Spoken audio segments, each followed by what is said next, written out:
are the masters of the ground war. These armor-plated war machines provide the muscle and the momentum for any modern army. Now, Top 10 will assess the impact each tank has made in its own lifetime, in order to discover the most effective battle tank in the history of armored warfare.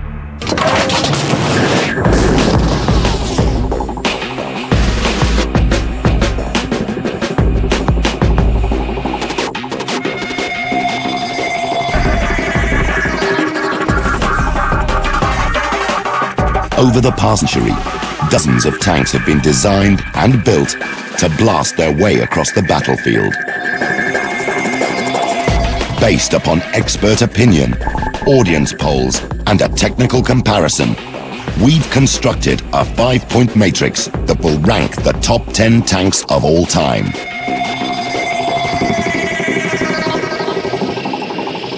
Starting things off at number 10 is a tough and reliable American workhorse. Tens of thousands of these vehicles were built. But a single design flaw relegates this machine to 10th place. The M4 Sherman tank. First produced in 1942. Top speed, 39 kilometers per hour. Range, 160 kilometers. A real 9-cylinder engine gives a power-to-weight ratio of 15.8 horsepower per ton. Its armor, 62 millimeters thick. Primary armament, a 75 millimeter high-velocity gun. The Sherman was a highly versatile tank. In its various forms, it could spray flame, clear mines, lay bridges, and even float to shore during amphibious invasions.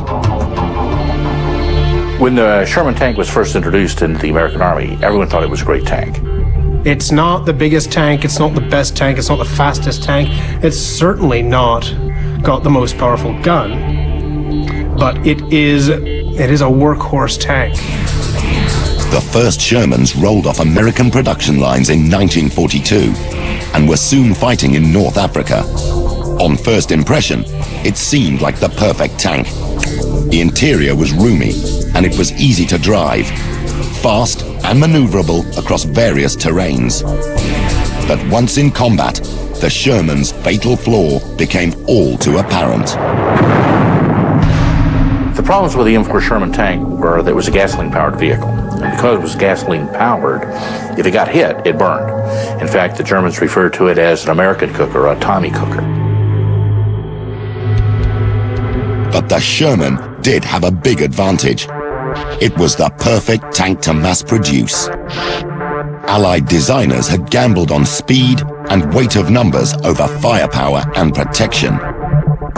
History proved them right.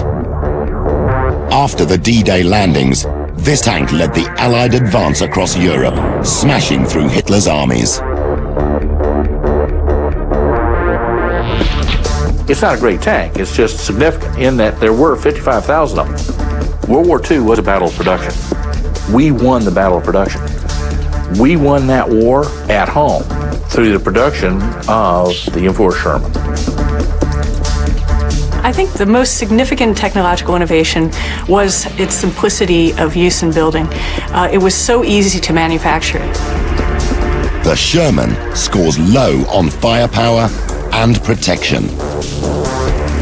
Its Ford 8-cylinder engine was efficient and reliable, so the tank scores slightly better for mobility.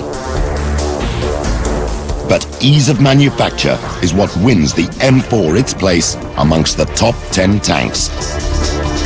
A staggering 48,000 of them were produced in just over 3 years. So its production rating is excellent.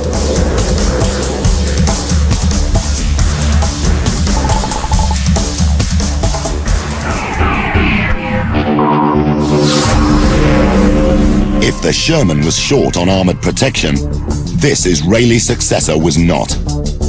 Crew survivability was the absolute priority of its designers. It is a tank that arguably protects its crew better than any other, through some ingenious engineering solutions. The Israeli Merkava tank, first produced in 1977. Top speed, 55 kilometers per hour. Its Teledyne turbocharged diesel engine gives a power-to-weight ratio of 14.28 horsepower per ton. Armor thickness, classified. Its primary armament, a 120mm gun. The Merkava does not grow out of the drawing board. The Merkava grows out of armored warfare. And one of the things that is always a problem in armored warfare is that a good tank crew is worth more than a good tank. The Israelis have fought 6 wars with their Arab neighbors since 1948, so they've had plenty of opportunity to study tank warfare close up.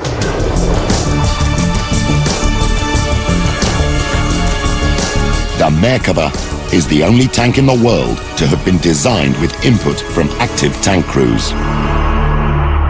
A lot of their tank crews are reservists who work in the defense industry, so they take with them a body of knowledge which allows them to develop outstanding weapon systems. The design they came up with places the tank crew right in the middle of the vehicle, with all the materials of the tank arranged around them. They took a Centurion, British tank, and they turned it round backwards. They put the engine compartment in front of the crew compartment of the tank, in front of the mechanics of the turret, so that whatever happened to the engine, whatever happened to the frontal armor, whatever happens to the tank, the crew will survive. They've even gone to the extent of providing a hatch for crew evacuation, because you will take casualties in tanks. So one of the most terrible things is trying to get a badly wounded guy out of a tank. You know, the tank's half wrecked anyhow, and you're trying to get him out through some little hatch that's been banged up by an explosion and probably won't open. It's terrible. Good engineering, high-tech armor, and that all-important escape hatch make this arguably the safest tank in the world. The Merkava's armor is top-notch, and it scores maximum marks in the protection category. But the sheer amount of armor damages its speed and power-to-weight ratio. So this Israeli war machine has below-average mobility. The Merkava is complex and expensive, so gets a very low production rating. However, the tank has proved effective in battle, gaining solid firepower and fear factor scores, ensuring its 9th place.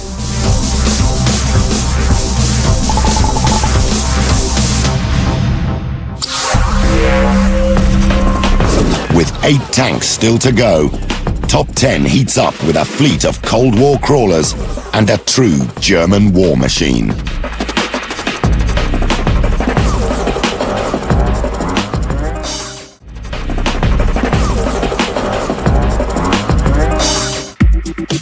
All tanks are a product of design compromise. Firepower, armor, and mobility are 3 contradictory quantities. No tank can have unlimited amounts of one of them without sacrificing another. But what if you could create a machine that somehow balanced firepower, mobility, and protection? Would this give you the perfect tank? The Soviets certainly seemed to think so when they built this mechanical monster back in the 1950s. They liked the design so much, they eventually assembled a record-breaking 95,000 of them. If the Cold War had ever gone hot, these are the tanks that would have rolled into Western Europe. This was a tank designed to be able to crush all before it on the North German plain and be able to smash through NATO's defenses. The Soviet T-54-55 tank. First produced in 1948. Top speed, 48 kilometers per hour. Range, 400 kilometers. Its V12 water-cooled diesel engine gives a power-to-weight ratio of 14.44 horsepower per ton. Armor, 203mm maximum thickness. Primary armament, one 100mm D10T gun. T-54-55 manufacture began back in 1948 and continued for the next 3 decades, a production record second to none. But like all Russian tanks, little thought was given to the crews inside. When it comes to designing a tank, the Russians don't really care about crew comfort. They don't expect them to be in the tank for that long, whether it's because the tank has a shorter range or because life expectancy is lower. This was the first of a new generation of tanks that the Soviets shared with their allies after World War II. The T-54, T-55 was produced in large numbers. The Russian idea on tank production is, much like Lenin said, that quantity has a quality all its own. So the Russian idea tactically was that if you had enough of these, you could overwhelm the defense. But the T-54-55 has not proved itself a world beater. In tank-on-tank combat, the Soviet workhorse was crushed by its Western counterparts in Middle Eastern conflicts and the First Gulf War. The T-54-55 scores average marks for firepower, mobility, and protection. In all, 95,000 T-54-55s were made, so it does score top marks for production. But it scores just below average for fear factor.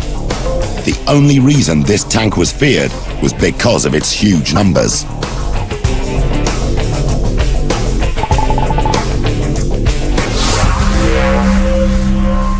Mercifully, Soviet T-54-55s never did cross the Iron Curtain. But this next tank has seen plenty of action.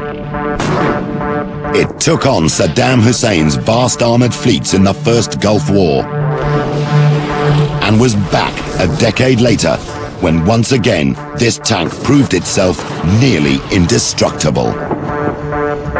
In fact, this was the only tank operating in that conflict that did not suffer a single loss to enemy fire.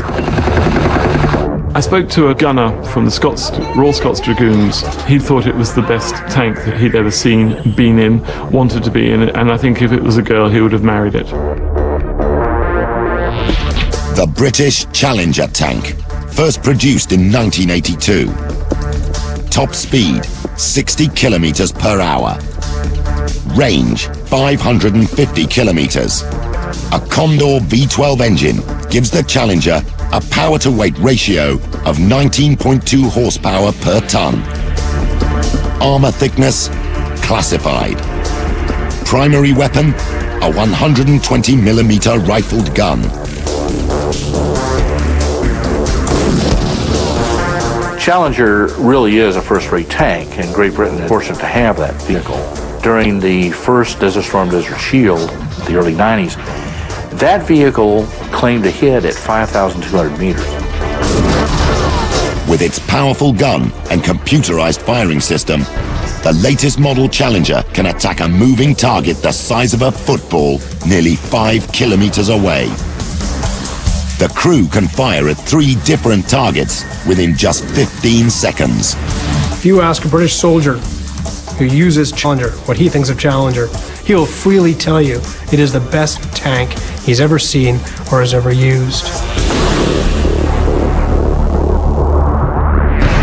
It might be because I'm a Brit, but I believe that the Challenger 2 is the best main battle tank in the world at the moment. And I think you just have to look back at Operation Telic, as the British would call it, or Operation Iraqi Freedom, as the Americans would say, and just look at the success rate. How many Abrams tanks were destroyed by Fedayeen? A handful. How many Challengers were destroyed? None. The Challenger's durability is extraordinary. In one engagement, the Challenger was hit 14 times by rocket-propelled grenades and by one Milan anti-tank weapon, which happened to destroy the site. The vehicle had to disengage to have its sight refitted and was back in service again within 6 hours. This resilience is the result of Challenger's top-secret high-tech armor, which protects the tank even from high-explosive shells. It's chobble armor. It's a laminate type of armor where the exact mix is a secret. You can fire a high explosive anti-tank round, which forms a jet when it hits, and that jet penetrates. There are ceramic tiles in this armor. Just exactly how they're put in there is a secret, but it disperses that jet of flame over the armor. But a few low marks keep the Challenger off the top of our list. This is a tank featuring the very latest technology and armor, but only 386 of them have been built. In such small numbers, it cannot be called a world-beating tank. The Challenger earns top marks for its world-class armor and maximum points for firepower. The rifled 120mm gun is a record breaker. But marks are down for mobility and further down for production rating. And the Challenger scores slightly below average for fear factor. An impressive machine, there just aren't enough of them to make the enemy truly afraid.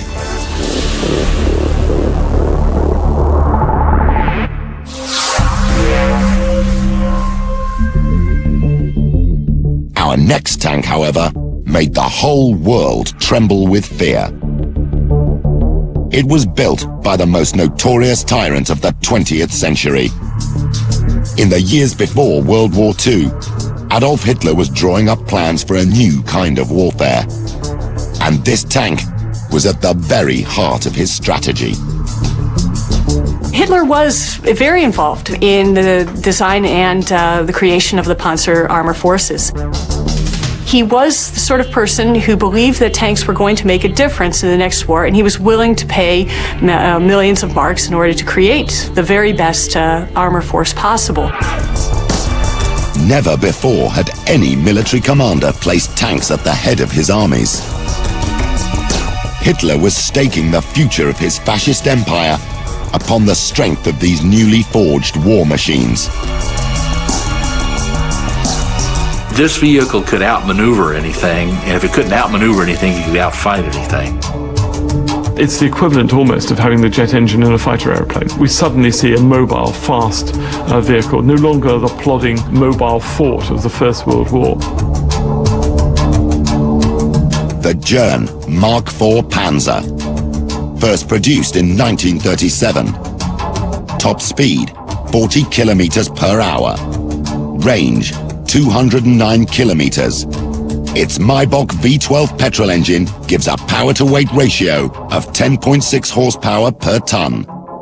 Armor thickness, 50 millimeters maximum. Primary armament, 175mm gun.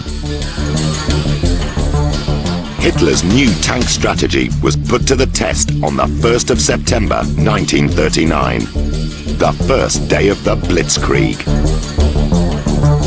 When it was first introduced, there was almost nothing on the battlefield that could stop it. The German panzer divisions crushed everything in their path.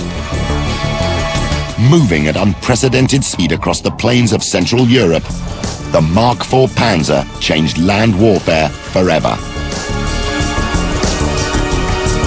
Hitler used his tanks en masse, but it was a small, seemingly insignificant piece of equipment that actually revolutionized tank warfare. The big difference between a German tank and an Allied tank in 1940 is that the Allied tank has not got a two-way voice radio in it, and the German tank does. And because every German tank has got a sturdy little radio in it that the commander can just use as though it were a telephone, and they've been rehearsing with radios for years, that is what makes German armored warfare so effective in 1940. Overnight, the tank had become the decisive weapon of land warfare. A fast-moving, powerful resource that could punch through defensive lines.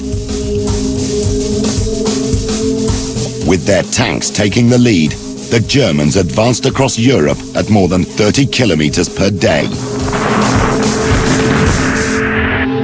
The Mark IV scores an average ranking for mobility and gets good marks for armor and for firepower. But the Mark IV Panzer is seriously deficient in the ease of manufacture category. A complex and heavily engineered machine Like all German tanks, it was difficult to mass produce. Fear factor, however, is very high. In the early days of World War II, this tank was formidable.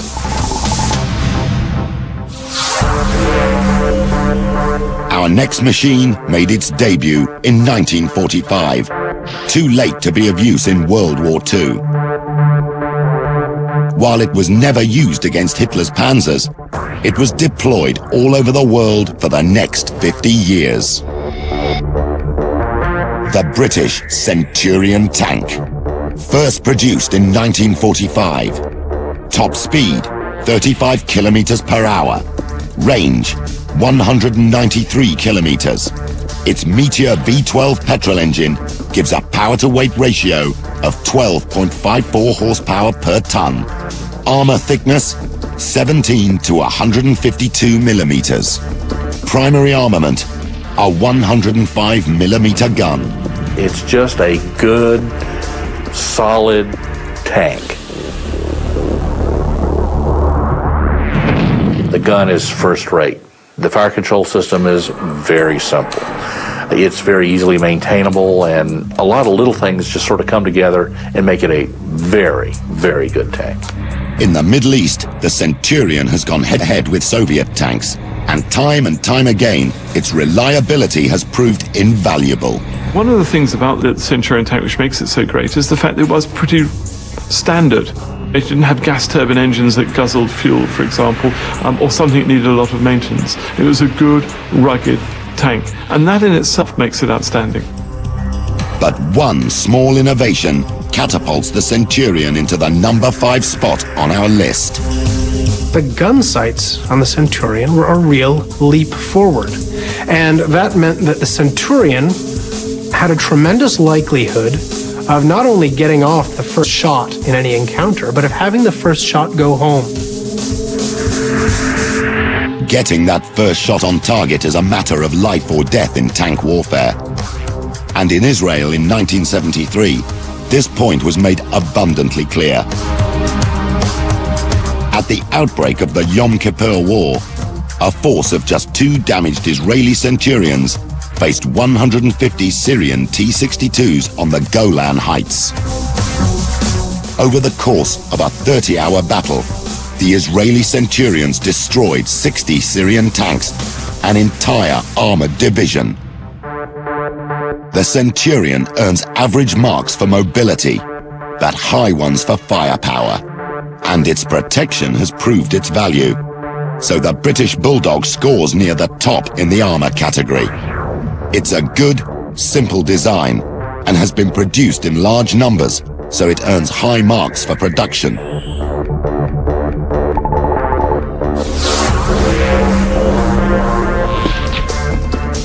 Before we move on, it's time to take a look at the tanks that didn't make the mark. The widely used but still untested German Leopard tank. The high-tech French Leclerc. The dependable American Grant.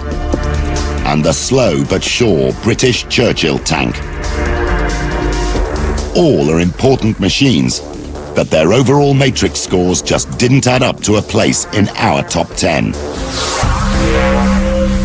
As our list continues, the British machine that started it all. And a modern-day American tank that's taken ground warfare into the digital age.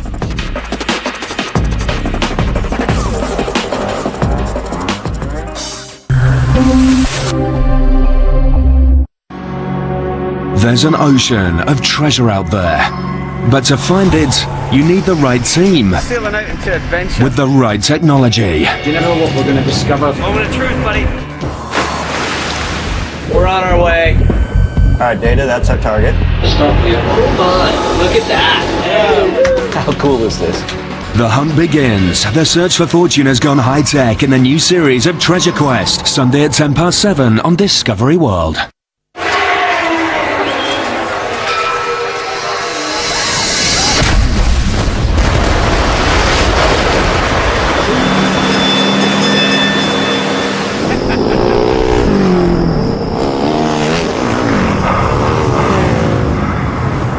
Discovery World brings you a series of exploration and adventure programs every weeknight at 7:10. Explore your world.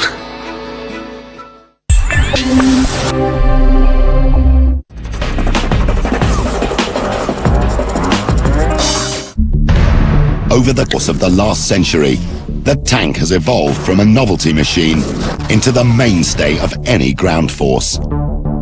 Which brings us to number 4 on our list of the top 10 tanks of all time. When this next tank first appeared, men fled in terror from their positions. To our modern eyes, it may not look like much, but nearly a century ago, this tank appeared to be a ruthless steel monster bent on destruction. The impact was brilliant, and it exactly underscored what's been true ever since. Tanks are a psychological weapon. Their shock value is enormous. For troops who have not had the experience of standing up to them, it's an overwhelming weapon. The British World War I tank, first produced in 1917. Top speed, 6.5 kilometers per hour. Range, 35 kilometers. The Daimler 6-cylinder engine gives a power-to-weight ratio of 3.3 horsepower per ton. Armor thickness, 6 to 12 millimeters. Primary armament, 2 3-kilo guns.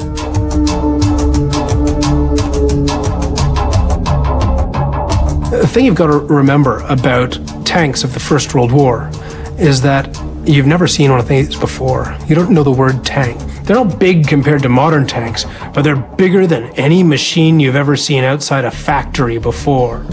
And it's shooting at you. Whilst the World War I tank instilled fear in the enemy, it was also an exceptionally dangerous place for the crew.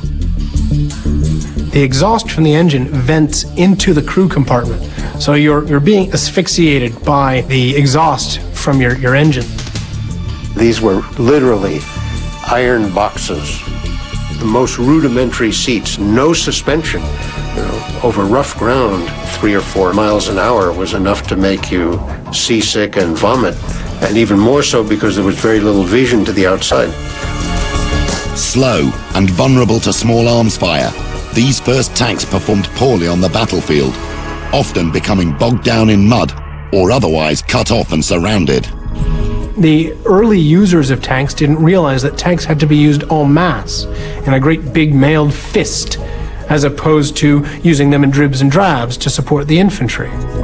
But new tactics were gradually developed, and in November 1917, the tank finally proved its worth. When the tanks are introduced at Cambrai in 1917, it is the beginning of an evolution which will create armored warfare. In the Battle of Cambrai, a force of 300 tanks rolled to the front as one massive force. Supposedly impregnable German trench system was overwhelmed. In just a few hours, the British tanks had penetrated 8 kilometers into enemy territory, an advance that would have taken 3 months without armored vehicles.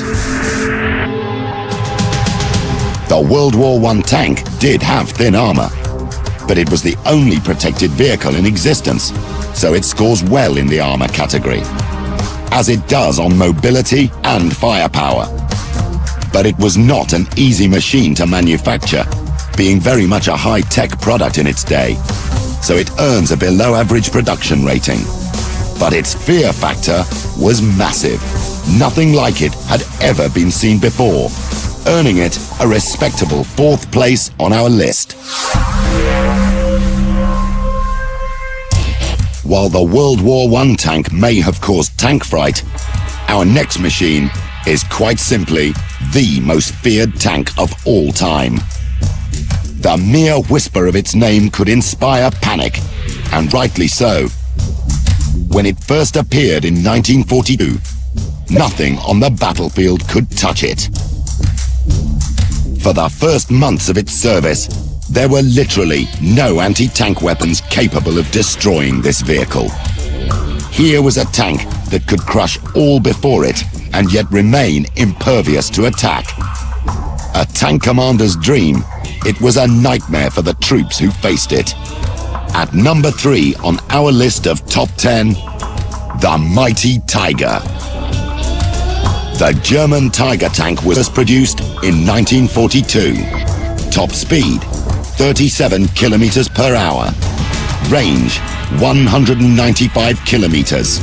Its BoKa engine gives a power-to-weight ratio of 12.3 horsepower per ton.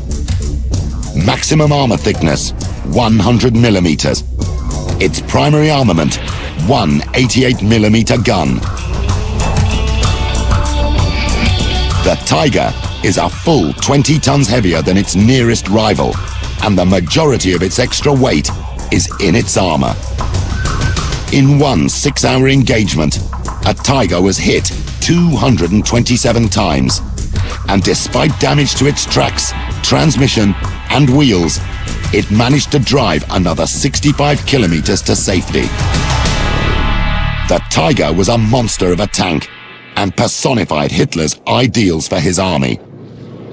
One of the comparisons that has been made between the tank at its first appearance and the Tiger tank at its first appearance is the way that ordinary infantrymen back in Roman times reacted to the appearance of an elephant. You simply run for cover because you have nothing to take down an elephant. In the same way, these tanks simply seem to be indestructible. You had nothing that you could do except for hide, duck, and cover. This had a significant psychological impact on the battlefield, no doubt about it. If you ran across one, I mean, it was a very, very, very difficult thing to take out. Apart from being hard to destroy, the Tiger was also deadly. Just one shot from its massive 88mm gun could destroy an Allied tank. One Tiger ace, Michael Wittmann, became World War II's most decorated tank commander, with 141 tank kills to his credit. While the Tiger was new, it seemed invulnerable. And if you were driving a Tiger around and everyone was fleeing before you, and they were firing their weapons at your frontal armor and the rounds were pinging off, I imagine you did have a certain feeling of invulnerability. Despite its battlefield successes, only 1,500 Tiger tanks were ever built. I do know that the Germans always chose quality over quantity. And you can see that actually today in German cars. You prefer to produce a few really nice machines rather than, quickly produce a lot of cheap things. The problem with the Tiger is that it is too big, it is too expensive, it takes too long to bring into production, and it takes resources away from other parts of the German war effort. Eventually, the mighty Tiger was subdued, overwhelmed by the sheer number of American and Russian tanks pouring off the production lines. The Tiger scores top marks for firepower. Its 88mm gun was a devastating weapon for the time. For armor, it earns near to the maximum. A heavy tank, its speed was still reasonable, so it achieves an acceptable score in the mobility category.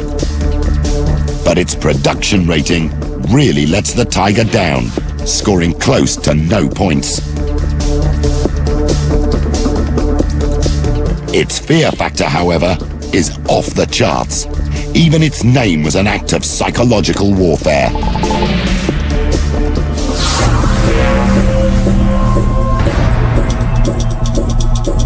Our next vehicle, number 2 on the list, is a mighty warrior tank. The consensus among experts is that this is the best battle tank fighting in the world today. Its technology takes tank warfare into the 21st century. It also boasts a mighty engine, serious armor, and a massive gun. Here you have a really first-class fighting machine. You have a 120mm smoother gun that during Desert Storm was killing T-72s at 4,750 meters and going through 12 feet of sand at that.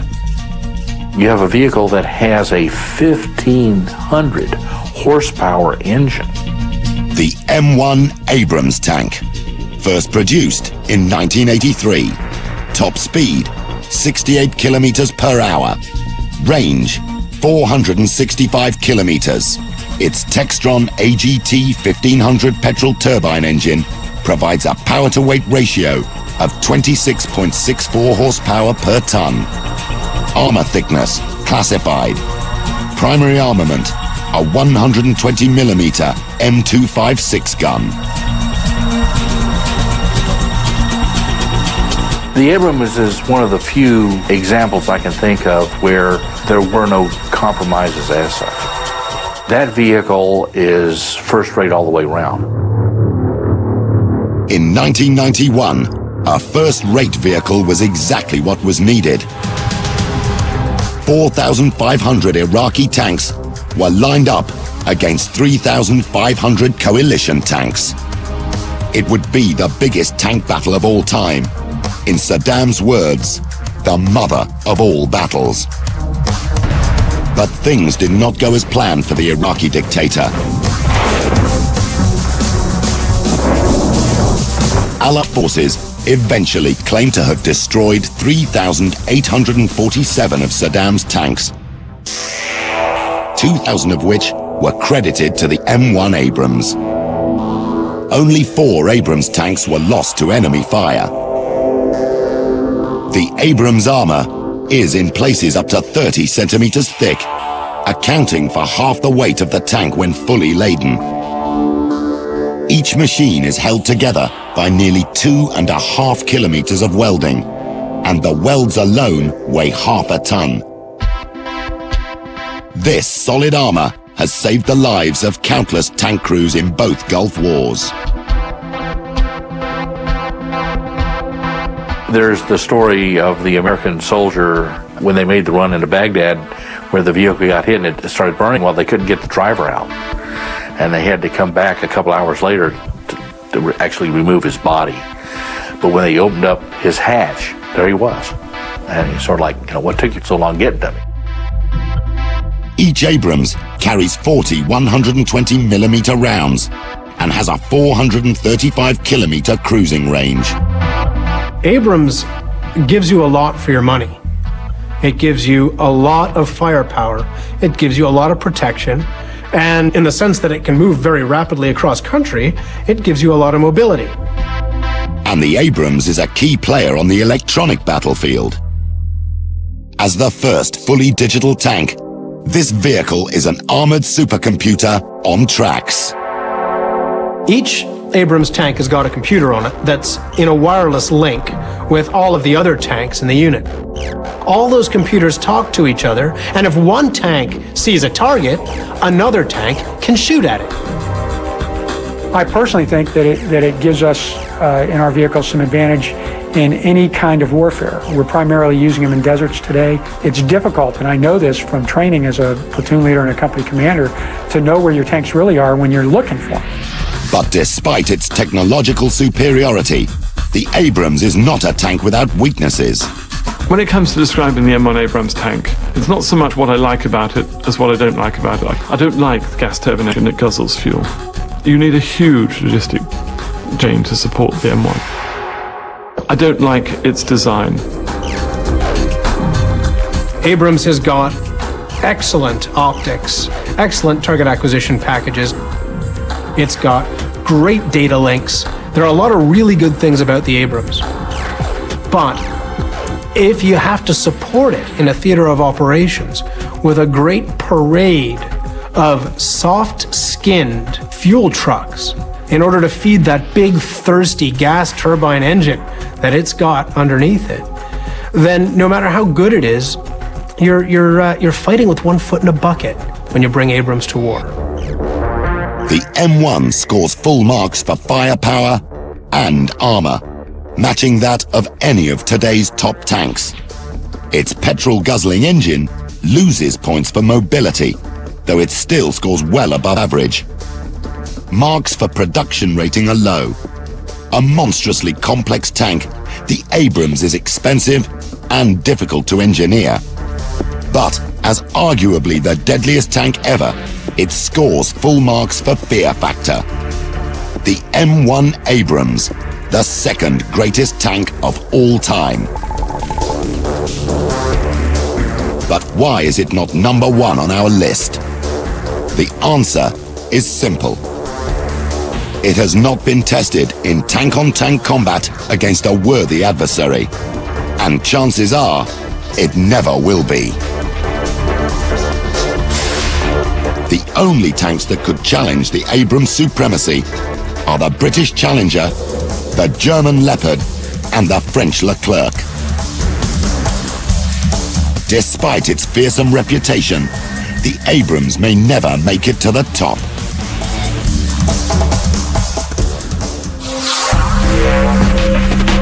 Next up, the number one tank, a Soviet workhorse that changed the course of a war, stopping an army in its tracks.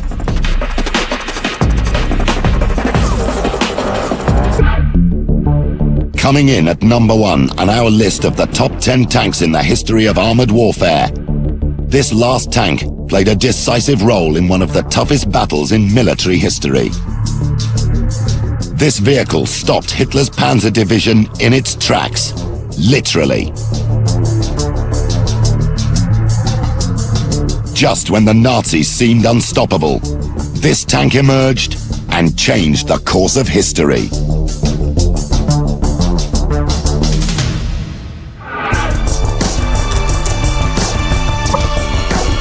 It really is a first-class vehicle.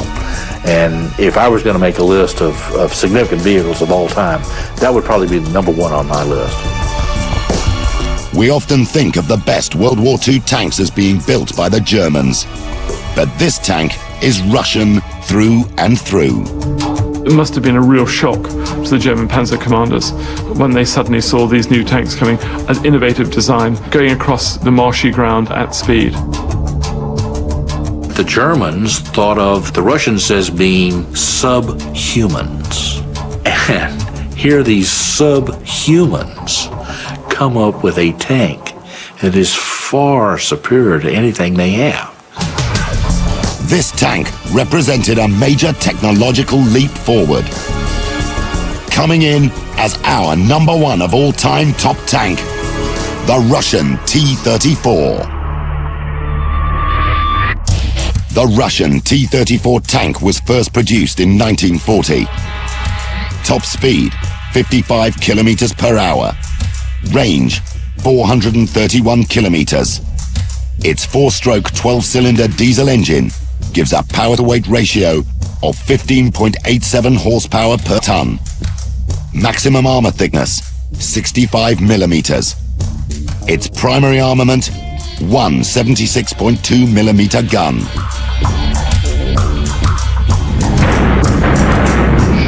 If you take a look at what the Germans thought about it when they first captured T-34s, they always commented on how crudely it was made and, roughly cut out and all these, and take a look at the inside and there was just basically a stick there, for driving. But the Germans had seriously underestimated this weapon. For this was the first tank equipped with sloped armor, a radical innovation at the time. The T-34's armor is designed to deflect incoming rounds, in particular, deflect incoming rounds that come from straight to the front. So a round is coming towards a T-34, and it hits any of the angled deflecting surfaces on it, then it will ricochet off to the side.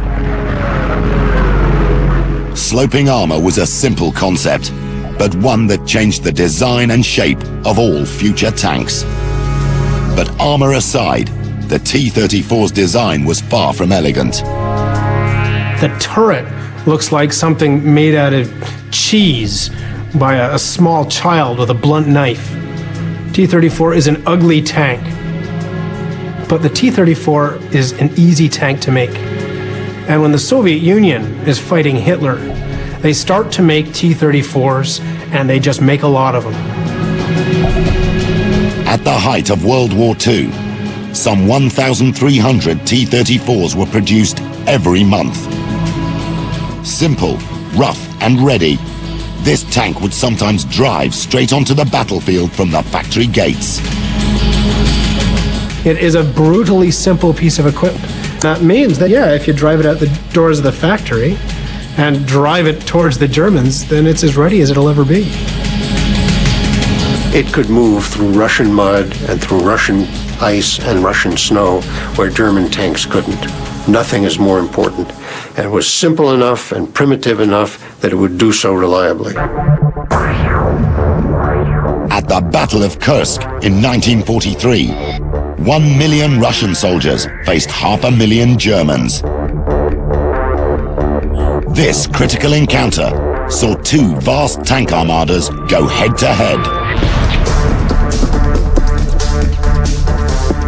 The Soviet forces lost as many as half of their tanks in the advance. But the sheer numbers of T-34s finally overwhelmed the German panzers. I think it's safe to say that the T-34 was a major factor in the Red Army's defeat of the Germans in World War II. That there could be large portions of Europe still speaking German if it hadn't been for the T-34.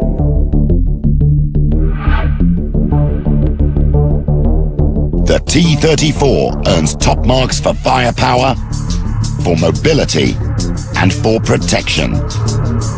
It surpasses any other tank for ease of manufacture, gaining full marks in the production category. And its fear factor would have been immense, so it receives a nearly perfect score. The T-34, our #1 tank of all time. You have to give the T-34 credit because of the combat results. It's still being used by some armies today. The Egyptian army has modified versions of the T-34 in regular use today. So, frankly, I don't think there's much you can say to denigrate this tank. It's really fantastic. There's no doubt in my mind, a tank that's still in service today, 50 years later, that the T-34, by its numbers, by its impact on world events, deserves to be the #1 tank. So there it is, 10 tanks that have shaped the world. But it is the Russian T-34 that has had more impact on world history than any other. And so it is this tank that wins the title, the best of the best.